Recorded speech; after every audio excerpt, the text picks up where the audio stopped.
Ons het laasweek begin met ons nuwe reeks wat handel oor die name van God spesifiek in die Ou Testament. Spesifiek in die Ou Testament. Ons kyk na die Hebreëse name van God in die Ou Testament en ons het laasweek gekyk na Genesis 1 en ons het begin met Elohim en ons het mekaar gesê Elohim is die Hebreëse woord vir God, maar hy is in die meervoud. As jy dit gemis het, jy is welkom om dit aanlyn te kyk. Ek gaan nie nou terug gaan soen toe nie. Genesis 1 vers 1 stel God homself bekend met hierdie woorde. Genesis 1 begin met hierdie woorde. In die begin het God, Elohim, die hemel en die aarde geskep. So God maak homself bekend as Elohim. Nou ons gaan vandag verder en vandag gaan ons na Genesis 2 kyk.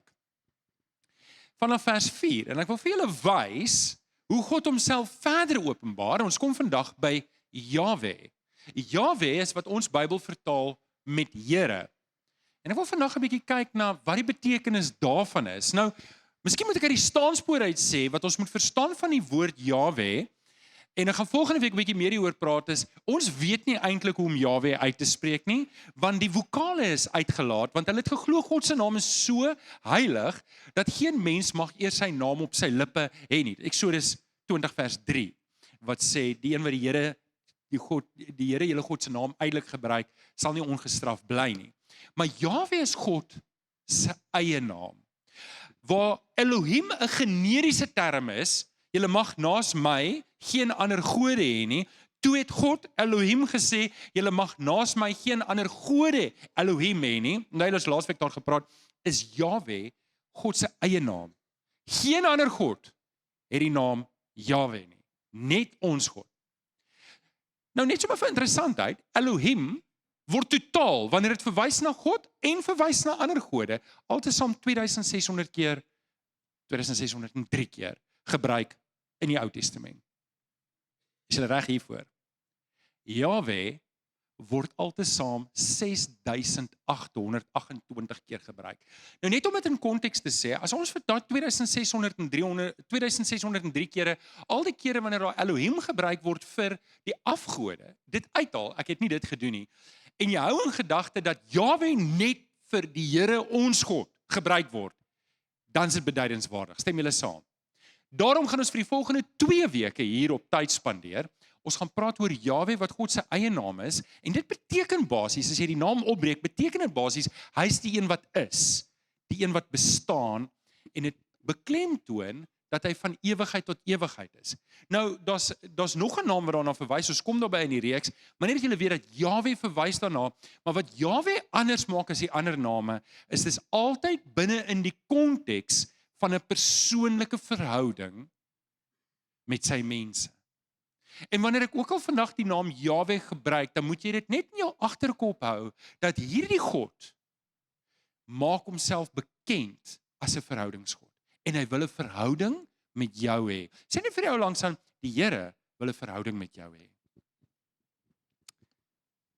Die eerste vers vir ons het kruis in Genesis 2 vers 4, en ons lees, dit is die geskiedenis van die hemel en die aarde toe hulle geskep is.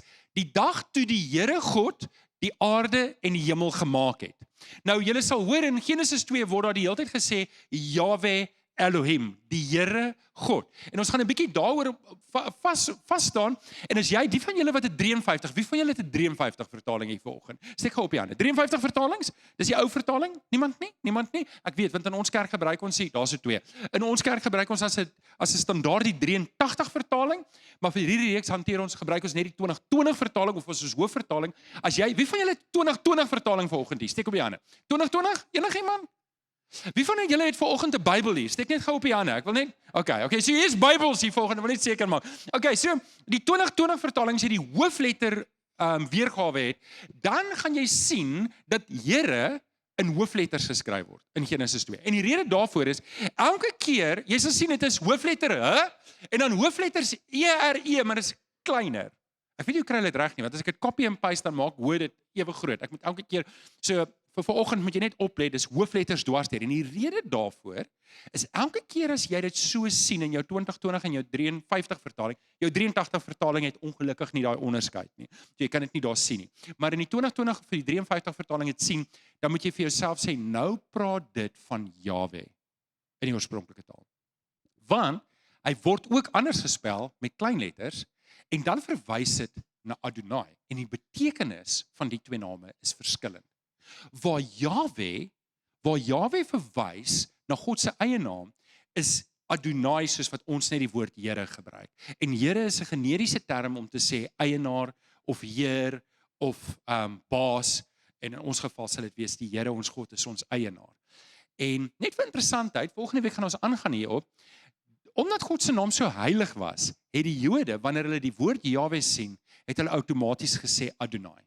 So met ander woorde, as jy die teks lees, hulle sou gelees het Genesis 1, en die Here God sou hulle gelees het Adonai Elohim, alhoewel daar staan Jahwe Elohim. Sommige net vir interessantheid, ek wil net vir julle wys hoe heilig was God se naam vir hulle gewees. Nou hier's 'n waarskuwing. En ek haal die waarskuwing vir julle uit Daniël 7 vers 14 uit, waar Daniël 'n visioen het van die Here Jesus. En hy sê hierdie woorde, aan hom, dis die Here Jesus, is gegee heerskappy en eer en die koningskap en al die volke en dit word spesifiek so gesê, want die volgende woord is daar om hom te vereer, dat al die volke moet hom vereer, al die nasies moet hom vereer, maar ook al die tale. Nou, laasweek het ek julle hierdie strikvraag gevra, waar julle moes diep nadink, en ek wil dit vanoggend weer vra, waarom dink julle, het hulle in die Ou Testament die Hebreëse name van God gebruik? Want hulle was Hebreëus. So wat se taal moet ons gebruik? God. So, hoorie, as jy God se Hebreëse name wil bid in jou stilte tyd, daar's niks verkeerd daarmee nie. Maar dit doen niks aan jou gebed nie. Dis nie heiliger nie, dis nie beter nie. Al wat dit wel kan doen is wanneer jy in publiek so bid, dan stoot jy mense weg, want hulle weet nie wat jy doen nie. Hulle dink jy's weird. En nou dis, ek weet jou gebed, maar ons wil nie vir jong gelowiges tot stryd bring nie. Stem julle saam? Okay, so, kom ons gaan aan. Is julle reg om saam te staan? Kom ons staan saam. Kom ons staan saam. Corneille, is jy reg vir my daar agter? Kom ons staan saam. Ons kry ons antwoorde in die woord. Julle, ek wil eintlik niks weet wat buite die woord is nie. Ek wil net weet wat binne die woord staan. Stem julle saam? Sê 'n bietjie amen. So sê saam met my, dit is my Bybel. Ek is wat dit sê ek is. Ek het wat dit sê ek het. Ek kan doen wat dit sê ek kan doen. Met my mond bely ek, met my hart glo ek, dat Jesus die Here is. Amen. Amen, baie dankie, jy kan jou sitplek inneem, en jy kan jou Bybel vanoggend oopmaak by Genesis 2, laasweek het ons gekyk na Genesis 1, vandag kyk ons na Genesis 2, en net julle waarsku, ek gaan uit die 2020 vertaling uit lees, en toe ek weer hierdie verse lees, toe besef ek hoekom ek die 83 vertaling gebruik. So net dat julle weet, die 83 vertaling is 'n dinamiese ekwivalente vertaling, so hy's geskryf met Afrikaans in gedagte, sodat dit leesbaar is. So ook die nuwe lewende vertaling. Maar die 2020 vertaling en jou 83 vertaling, wat hulle gedoen het, is hulle die Hebreëse woorde net so oorvertaal. So met ander woorde, woord vir woord staan dit so. Nou julle Afrikaans is nie bedoel om so gepraat te word nie, so julle gaan hoor, wanneer ons hier lees, klink dit of daar woorde missing is. Ons hou meer woorde, en ek het gesit, en ek wou woorde bysit, net om die vloei reg te kry, maar toe besluit ek gaan dit lees soos wat dit is, so jy moet nou kop hou, want ek wil hê jy moet kop hou, ok, dalk moet ek net dit sê, Genesis 1, wat Elohim gebruik, fokus uitsluitlik op die skepping. Dit fokus op die skepping, daar's 'n ritme, daar word geskep. Genesis 2 fokus nie op die skepping nie, dit fokus op die mens. So wanneer jy Genesis 2 lees, en ons gaan net kyk nou na Jahwe, ons kyk nie nou na die detail en die teologie van Genesis 2 nie, alhoewel, ek is mal oor Genesis 2. Genesis 2 is een van my gunsteling hoofstukke in die Bybel, omdat dit so baie van God se verhouding met die mens oopbreek, maar dit is nie vir vanoggend se boodskap bedoel nie. Maar net dat jy kennis neem, Genesis 2, die woord Jahwe impliseer 'n verhouding, en dit gaan oor God se verhouding met die mens. Die hele skepping draai om die mens in Genesis 2. Nou oké, dit gesê, vir almal aanlyn, baie welkom, heerlik om in jou huis te wees, ek hoop jy kan lekker saam volg, en die van julle wat warm is in julle huise, ons is jaloers op julle, maar nie so jaloers nie, maar dit is altyd lekkerder om hier te wees. Genesis 2 vers 4 tot 7 sê, dit is die geskiedenis van die hemel en die aarde toe God hulle geskep het. So met ander woorde, jy's reg, hier's 2 skepingsverhale. In Genesis 1 is daar 'n volledige skepingsverhaal, in Genesis 2 is daar 'n volledige skepingsverhaal, maar die fokus is anders met die 2. Die dag toe die Here God die aarde en die hemel gemaak het, daar geen struike van die veld was al op die aarde nie, en geen gewasse van die veld het al gespruit nie, want die Here God het nog nie laat reën op die aarde nie, en daar was nie 'n mens om die grond te bewerk nie. Maar 'n ondergrondse stroom water het uit die aarde uit opgewel en die hele oppervlakte van die grond nat gemaak. Het die Here God die mens met stof uit die grond gevorm en in sy neus die asem van sy lewe geblaas. So het die mens 'n lewende wese geword. Nou in Genesis 1 maak God net die mens. In Genesis 2 maak God die mens en hy blaas in die mens se neus in dat hy kan lewe kry. En ons baie meer detail in Genesis 2 oor die mens, maar ons gaan nie nou daar praat nie. Want ons gaan praat oor Jahwe. Nou oké, vanoggend praat ek met jou oor deel 1 van Jahwe. En dit gaan basies net gaan oor Jahwe is die naam van die Here ons God. Volgende week gaan ons kyk na deel 2 van Jahwe en dan gaan ons fokus op sy naam wat heilig is. En ek het dit gekategoriseer so. So ons gaan vanoggend kyk na 4 van Jahwe se name en dan volgende week gaan ons na die ander 4 kyk. Daar is eintlik 12, maar van die ander 2 word in die ander name gevat. So ons gaan daarby kyk wanneer ons daarby kom. So ek gaan die 8 hoofname vat. Nou, wil jy net waarsku. Ek het vanoggend vir Andrew, waar's Andrew? Andrew sit daarso. Het ek vir hom so verduidelik. Dis 'n baie maklike ding om te verstaan. As Kenneth vanoggend hier aankom, so by the way, ons het 2 Kenneths in die kerk. As Kenneth, ander Kenneth hier aankom en hy's altyd vroeg in die oggend hier, dan sal ek verwys na Kenneth die vroeë. Beteken hy kom vroeg, okay? As Kenneth goed bak, dan noem ek hom Kenneth die bakker. Waar's ons koffietannies? Kenneth weet die koffietannie. Met ander woorde, daar word 'n beskrywende woord bygesit. Dit beteken nie die woorde kom net voor saam met Jahwe nie. Daai woord kom voor oral in die Bybel, maar ons hanteer dit net waar dit saam met Jahwe voorkom om hom te beskryf. Maak dit sin? En wil julle moet dit weet, want ons gaan nou aan. So, daar's 2 maniere hoe Jahwe sy name gekry het. Die eerste manier is God wat homself openbaar, soos in Genesis 2, maar ander kere wanneer mense 'n belewenis gehad, soos wat ek nou net van Kenneth gepraat het, ek gee vir Kenneth 'n naam, wat sê Kenneth is die vroeg. Hy kom nie vroeg nie, ek weet nie hoe laat kom hy nie, maar dit is net 'n illustrasie. So Kenneth die vroeg beteken maar net, ek het 'n belewenis van Kenneth en ek gee hom 'n naam daai. So kry Jahwe 'n naam vanuit die belewenis wat mense van God het en hulle gee hom 'n naam. In Genesis 2 openbaar God homself. So baie keer openbaar God homself in 'n naam en ek wil net hê jy moet net dit oplet wanneer ons daarby kom. Kyk, is julle reg vir die volgende 2 weke? Wel, hier gaan ons.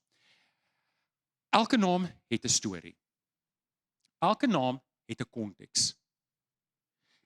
En ek wil jou mooi vra, is almal wakker? Is almal wakker? Ek wil net hê jy moenie nou dink aan enigiets anders as hierdie name nie, want ek wil hê jy moet hierdie ding hoor. Daar's baie al geleer oor hierdie goeters. Maar julle baie van hierdie lering is heeltemal van die spoor af wanneer dit kom by God se name. Want dit hou nie in gedagte binne in die konteks wat dit afspeel nie. En vanoggend gaan ek vir jou elke keer sê hoeveel keer kom daai spesifieke naam van God in die Bybel voor? En dan gaan ek vir jou sê hoekom dit voorkom. Want ek wil hê jy moenie in 'n situasie kom waar iemand vir jou sê, "O, maar jy bid hierdie naam, want hierdie naam gebruik jy so en dan gaan God dit doen nie." Dis nie hoe dit werk nie. Jy moet kyk wat het in die teks gebeur, hoe daardie persoon dit beleef en dan moet jy daar binne bly. Maak dit sin? Maak dit sin? Almal sê net As jy nie weet nie, maak net of jy weet. Sê net Ja, los. Deel 1. Jahwe is die naam van die Here ons God. Ons kyk na die eerste 4 name. Is julle gereed? Die van julle wat skryf, dis nou tyd. So die eerste een waar ons gaan kyk van Jahwe is Jahwe Sabaoth. Jahwe Sabaoth en dit is die Here van die leerskare. En so op die kantlyn, ons het vir mekaar gesê Jahwe se naam kom oor die 6000 keer voor. Meeste van die keer is dit heeltemal standalone. Met ander woorde, sy Jahwe kom alleen voor, maar baie keer kom dit saam met 'n ander woord, soos ek nou net vir julle verduidelik het. Hier is die meeste. Hier is die meeste van al die name, is hierdie die meeste kombinasie en hy kom altesaam 283 keer voor in die skrif. Die Here van die leerskare. En een van die populairste kere is in Jesaja 6 vers 3, waar die serafs mekaar toeroep en sê, heilig, heilig, heilig is die Here van die leerskare.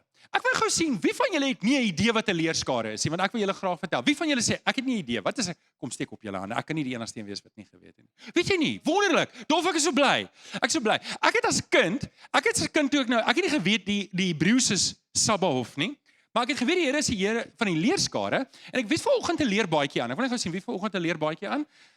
Niemand nie, want dit is nie meer populêr nie, nê. Maar daar was 'n tyd toe leerbaadjies, dit was die ding. En ek het gedog in daardie tyd, ek het gedog, en hoor hier is nie die regte antwoord nie. Ek wil net hê julle moet dink wat het ek gedink. Toe ek die eerste keer hoor van 'n leerskare, toe dog ek, weet jy wat?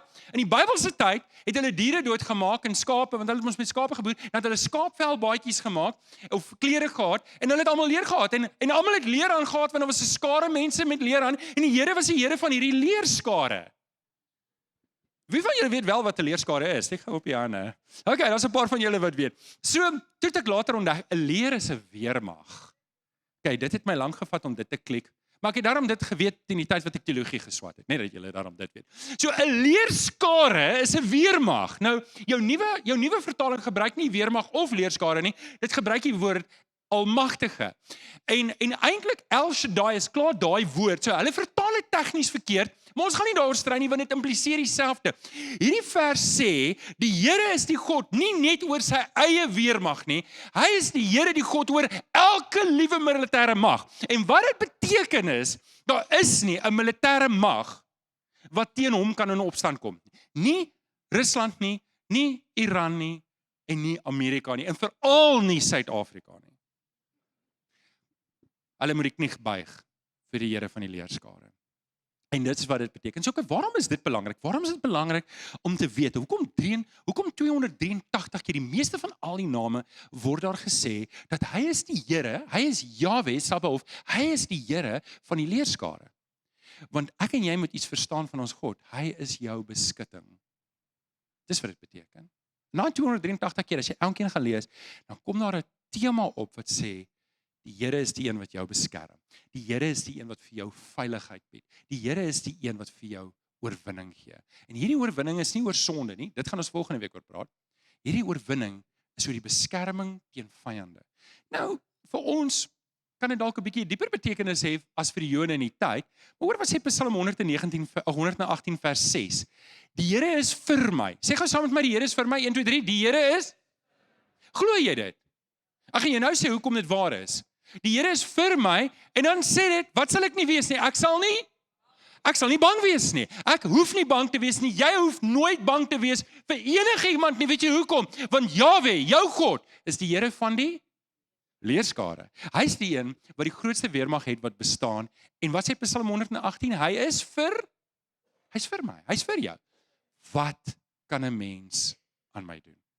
Wie is 'n mens? Watter weermag, watter wie ook al, kan enigiets teen my sê of doen? Want my God is vir my, en hy is my beskerming. En niemand kan enigiets aan my doen, tensy God nie die toestemming gee nie. En as hy dit toelaat, dan is ek veilig. Dit maak nie saak wat met my gebeur nie. Niks kan met my gebeur, sonder dat die Here nie toestemming gee nie. Wie glo dit? Ek glo dit. En as daar iets in my lewe gebeur, dan aanvaar ek dis binne sy raadsplan, en ek sal heel aan die ander kant uitkom. Al beteken dit dat daai ding my hemel toe vat, want ek behoort aan Jesus. Okay, 1 Korintiërs 15 vers 57 sê, maar ons dank God dat hy aan ons die oorwinning gee, en ons oorwinning lê raai waar? In die Here Jesus Christus. Dit beteken, al sou iets my lewe hier neem, my lewe bly veilig in die Here se hande. Niemand kan die ewige lewe van my wegvat nie. En die rede daarvoor is, want Jesus het vir my en jou in die kruis gesterf. Hy is ons oorwinning. Die Here wil nie hê, jy moet hier uitgaan en vrees beleef nie. Jy hoef onder geen omstandighede vrees te beleef nie. Tensy in die Kreerwiltuin deur 'n leeu gejaag word, dis iets anders. Okay, dan moet jy hardloop. Okay, jy hoef nie vrees te beleef nie. Jy hoef nie angstigheid te beleef nie. Jy moet vashou aan Jahwe Sabaoth. Amen. Okay, kom ons doen nog ene. Van hier af raak dit 'n bietjie moeiliker. Die laaste een is die moeilikste ene. En daarvoor moet jy wakker wees. Okay, nommer 2. Jahwe Shalom. Jahwe Shalom beteken hy is die Here wat? Raai hoeveel keer kom hy voor? Raai. Hoeveel keer? 100 keer, 180. Dit kom presies 1 keer voor. Die woord Shalom kom nie 1 keer voor nie, maar Jahwe Shalom kom net 1 keer voor. Okay, nou, pause gou vir 'n oomblik, want ek weet nie of ek genoeg kan benadruk wat ek nou kan sê nie. As dit net 1 keer voorkom, dan moet ek genoeg in dit instudeer om te weet hoekom en wat dit beteken. Anders dan gaan ek dit buite konteks aanhaal. As 'n woord soos dit net een keer voorkom, moet ek my altyd vra hoekom. Hoekom kom dit net een keer voor? Yahweh Shalom. Kan ek vir julle sê. Hier is dit nou. So, ons is by Gideon. Die Here roep vir Gideon. Hy is besig om 'n parskyp om koring te maal. Raai wat? Hoekom? Want hy is bang. Hy is bang vir die Amalekiete wat om hulle is en hulle die hele tyd kom tuister. En nou lees ons hierdie woorde. Gideon het toe daar 'n altaar vir die Here gebou en dit genoem die Yahweh Shalom. Nou kyk, kom ek gee vir julle 'n bietjie konteks hierso. So hier's Gideon, hy is in die parskyp waar hy besig is om koring te maal. En nog gebeur 'n ding. Die Here stuur 'n engel om vir hom te sê: "Gewees gegroet, dapper man." Nou ek weet nou nie of julle saamstem nie, maar hy was nou nie regtig 'n dapper man op daai stadium nie. En ek kan dink hy het rondgekyk of daar nie nog iemand saam met hom in daai parskyp is nie, maar hy was die enigste ene. En die Here sê vir hom: "Jy moet Israel red." Nou ons weet die Here is nie wat Israel red, maar die Here sê vir hom: "Gideon, jy moet Israel red." En dis waar hy toe protesteer en hy sê hierdie woorde. Hy sê: "Here, selfs as Moses, ek is van die stam Manasse. Ons is die kleinste stam. Ons is die minste. En ek is nog die armste en die kleinste binne in my stam. Ek dink jy het die verkeerde adres gekry. Dis nie ek nie. Jy moet iemand anders gaan vra, dis nie ek nie." En hy en die Here het toe hierdie gesprek en die Here wen die gesprek om vir hom te sê: "Gideon, ek gaan saam met jou wees. Jy gaan dit nie alleen doen nie." Weet julle wat is die eerste ding wat hy doen na daai gesprek? Hy gaan bou 'n altaar. En hy gaan bring 'n offer aan die Here en hy noem daar Yahweh Shalom. Die Here is my vrede. Hoekom? Sê gou vir my, was die oorlog al gewen op daai stadium? Was daar al uitkoms gewees vir Gideon?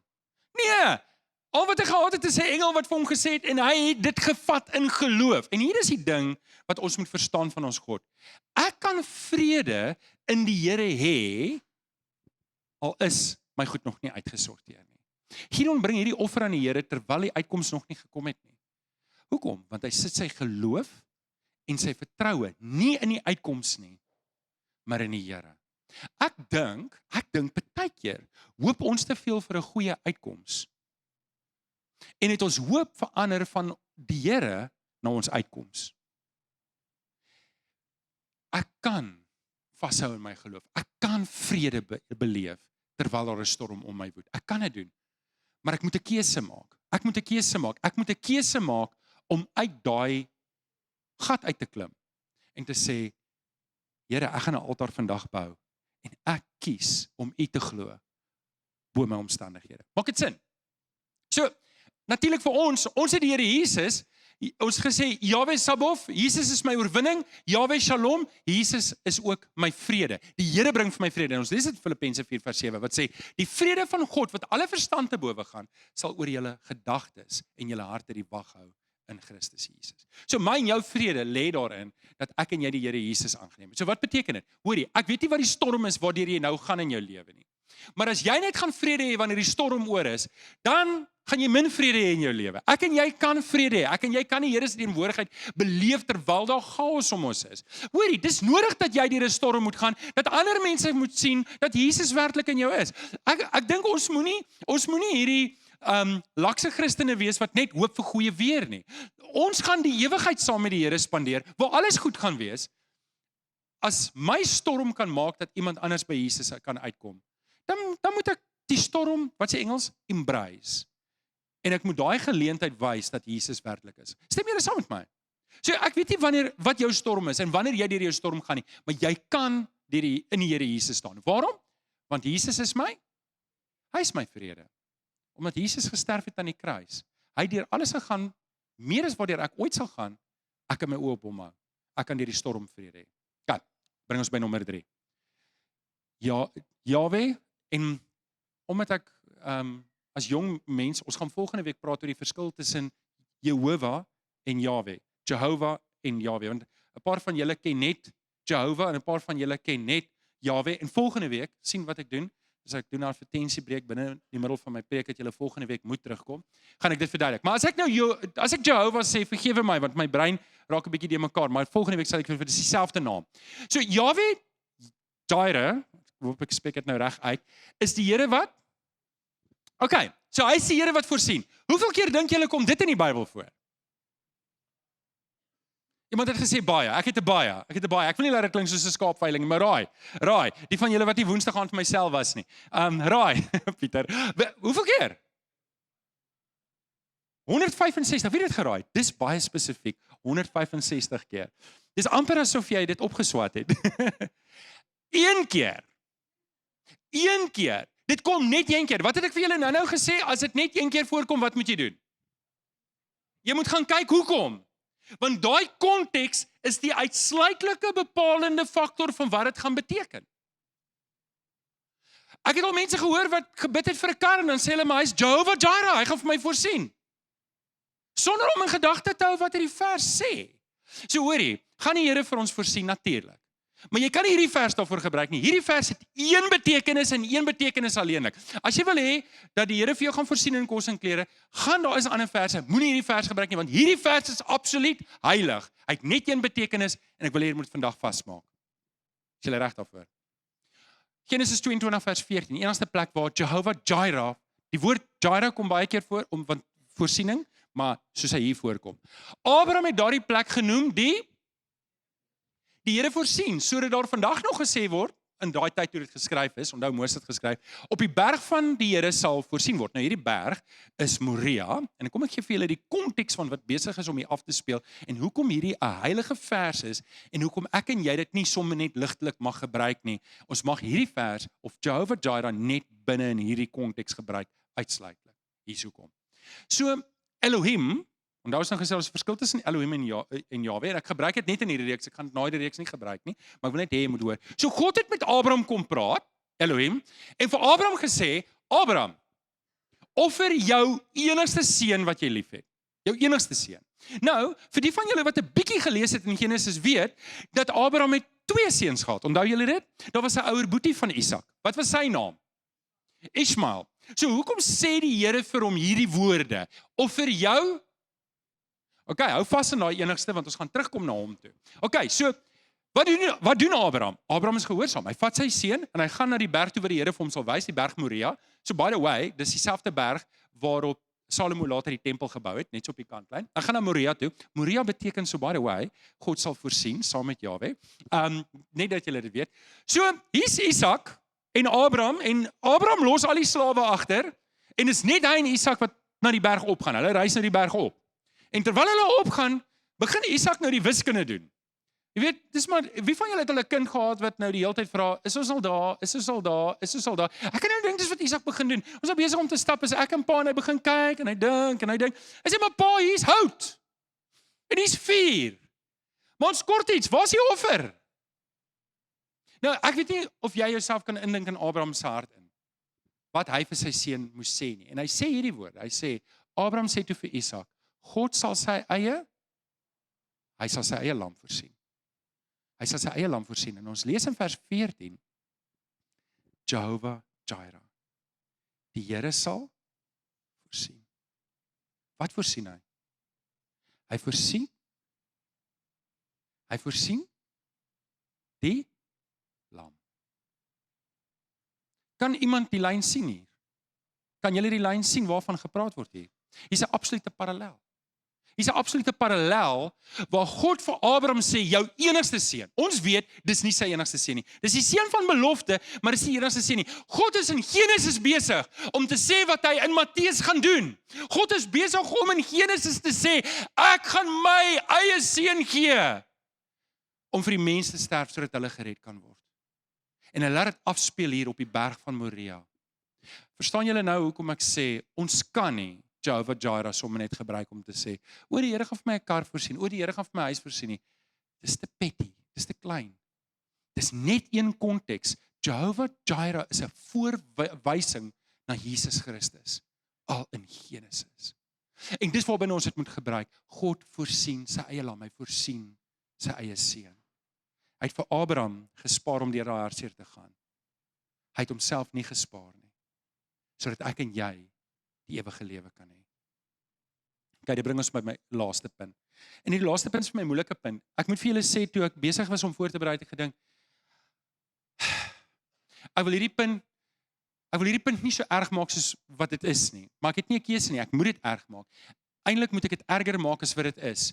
En ek hoop jy beleef die gewig van hierdie 4de punt. Ons praat van Yahweh Rafa. Yahweh Rafa. En dit is, hy's die Here wat genees. Wie van julle het al daai ene gehoor? Hy's Yahweh Rafa. Het julle al gebed gehoor wanneer daar gebid word vir siek mense? Het julle dit al gehoor? Hoeveel keer dink julle kom Yahweh Rafa voor in die Bybel? Wow, julle het opgevang, né?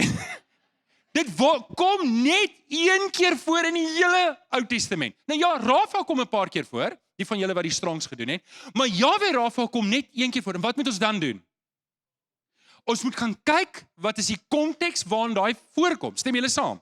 Nou, kom ek gee dit vir julle. Eksodus 15 vers 26. Hy het gesê, dis die Here, as jy nou keurig luister na die stem van die Here jou God, Here is Yahweh, jou God, Elohim, Yahweh Elohim, en doen wat reg is in sy oë, aandag gee aan sy gebooie, en al sy vaste voorskrifte nakom, dan sal ek, nou hoor gou mooi, mense nou dink, okay, beteken dit as ek gehoorsaam is aan die Here, dan gaan ek gesond bly. Hoor nou mooi wat sê hy hierso. Hy sê, dan sal ek nie een van die siektes wat ek op Egipte gelaai het, oor jou bring nie. Het julle dit gehoor? Klink hierdie soos vriendelike woorde? Die antwoord is nee, hoor, ek gaan julle nou die konteks gee. Want ek is die Here wat jou gesond maak. Ek is Jehovah Jireh. Ag, Rafa. So ek het die konteks. In vers 23 trek hulle deur die Rooi See. Onthou hulle was in Egipte gewees, daar was die 10 plaae gewees. Dit was redelike intense, ekstreem goed wat gebeur het. Wie van julle onthou die 10 plaae? Weet jy, was sprinkane en paddas en swere en allerlei goed, die hele wêreld vol. Die Nylrivier was vol bloed en dit was net nie mekaar. Ek sou nie daar wou leef nie. En hierdie goed speel af en dit alles bou op en hier trek hulle uit. Hier's hierdie rookkolom, hier's hierdie vuurkolom en hulle kom by die Rooi See. En wat is die eerste ding wat die volk vir Moses sê? Moses, was daar nie genoeg plek om ons te begrawe binne in Egipte nie? Nou bring jy ons hier uit om ons hier te laat doodmaak deur die Egiptenaars, want hulle sien die Egiptenaars aankom. Nou okay, ons kan dit vergewe word. Ons kan dit vergewe word om te sê, okay, hulle het nog nie geweet nie. Maar wat God toe doen is, behalwe nou vir die 10 plaae, behalwe dat hulle uitlei, behalwe vir die rookkolom en die vuurkolom, maak hy die see, hy maak die Rooi See oop, dat die Jode, die Israeliete, droë voet deur die Rooi See trek. Hulle kom aan die ander kant, en die see gaan toe. En die Egiptenaars word almal verswelg. Hulle verdrink almal. Wie van julle dink dit is wow? Wie van julle sou oortuig wees hy is Yahweh Elohim. Hy is die Almagtige. Hy is God bo almal. Wie van julle sou oortuig wees? 3 dae later, I kid you not. 3 dae later kom hulle by Mara. Weet jy wat doen hulle? Hulle kom by Moses en sê, Moses, jy en jou God het ons in hierdie situasie ingebring. En hulle doen wat baie mense doen. Hulle moan en groan oor absoluut alles. Ouens, 'n Christen mag nie kla nie. Nooit nie. Die Bybel sê, doen alles sonder kla en teespraak. Om te kla en te murmureer is sonde. En ek en jy moet dit vandag vasmaak in ons hart. Om te kla en te murmureer is ongehoorsaamheid aan God. En hier's wat die Here doen.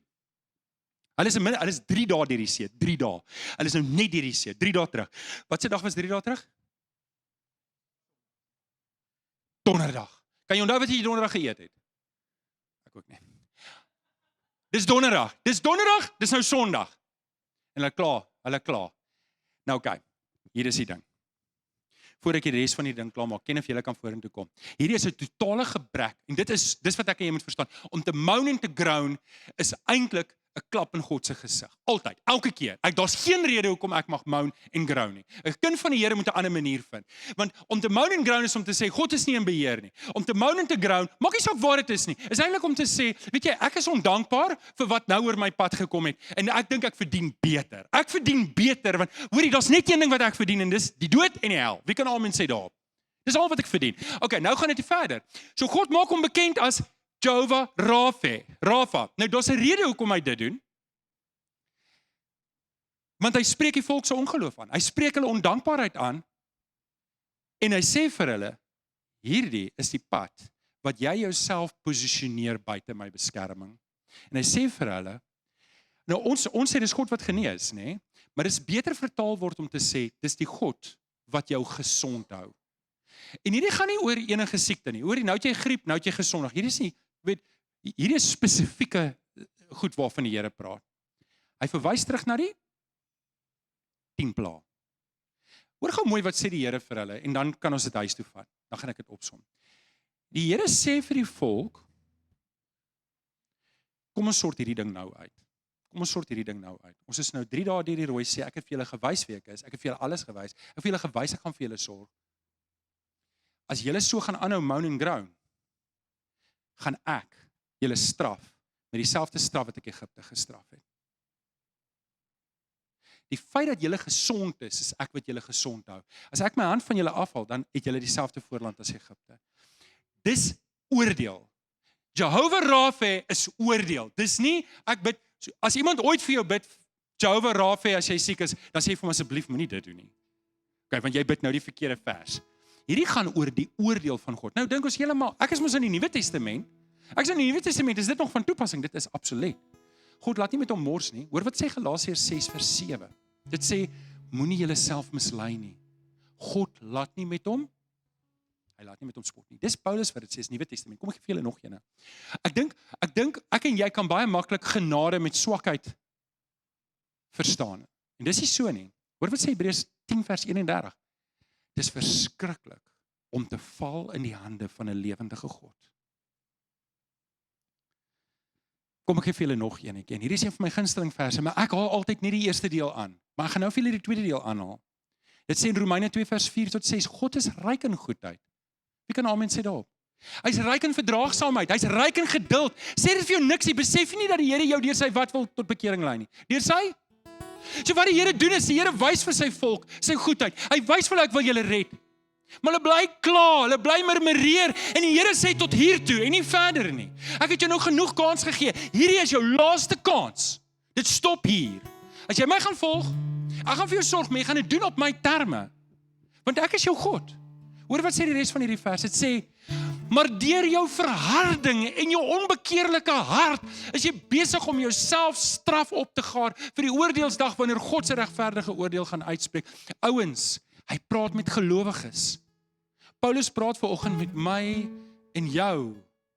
En hy sê, moenie dink, as die Here die Israeliete nie die oordeel gespaar het, dat ons op die kruis van Jesus kan beroem en 'n lewe kan leef vol sonde en moedswilligheid en hardkoppigheid en my eie pad bly volg en dink, die Here se genade gaan dit net oorskadu nie. Dan moet 'n dringendheid in my hart wees om my te bekeer van my sonde. Dan moet 'n dringendheid volgens in my hart te wees om te sê, Here, ek kan nie mors met die kruis van Jesus nie. Ek kan nie mors met die genade nie. Dis te groot, dis te veel. Ek wil my lewe in lyn kry. Weet te veel keer hoor ek Christene sê, maar elke ou doen maar sonde. Nee, julle ouens, dis nie goed genoeg nie. Ek moet vir die Here sê, Here, verander my lewe dat ek lyk soos die Here Jesus. Ek wil nie in die hande van 'n lewende God val, omdat ek moedswillig was nie. Ek praat met myself, ouens. Ek praat met myself en terwyl ek voorberei het ek regtig vir die Here gevra, Here, help my dat ek nooit gemaklik raak met my redding nie. Help my dat ek nie gewoond raak aan dit wat Jesus aan die kruis gedoen het nie. Dat dit vir my wow bly. En my gebed is vanoggend dat ek en jy daardie erns van God se naam en sy heiligheid sal opneem en sê, ek kan nie met hom spot deur 'n lewe wat nie lyk soos Jesus nie. Amen. Kom ons bid saam. Vader, ek kom dankie vir hierdie oggend en Here, waar hierdie name van U so diep is. En wanneer ons sien wanneer U self bekend maak, is daar soveel gewig aan. En ek kom vra, Here, dat U vir ons as gemeente, ons wat vanoggend hier is, Here, kom gee vir ons daai dringendheid, kom gee vir ons daardie bewussyn van U heiligheid, dat ek nie met U genade sal mors nie. Kom vergewe ons waar ons so gereeld en getrou kla teenoor U. Kom leer ons gehoorsaamheid. Ons bid dit in Jesus naam. Die kinders van die Here sê,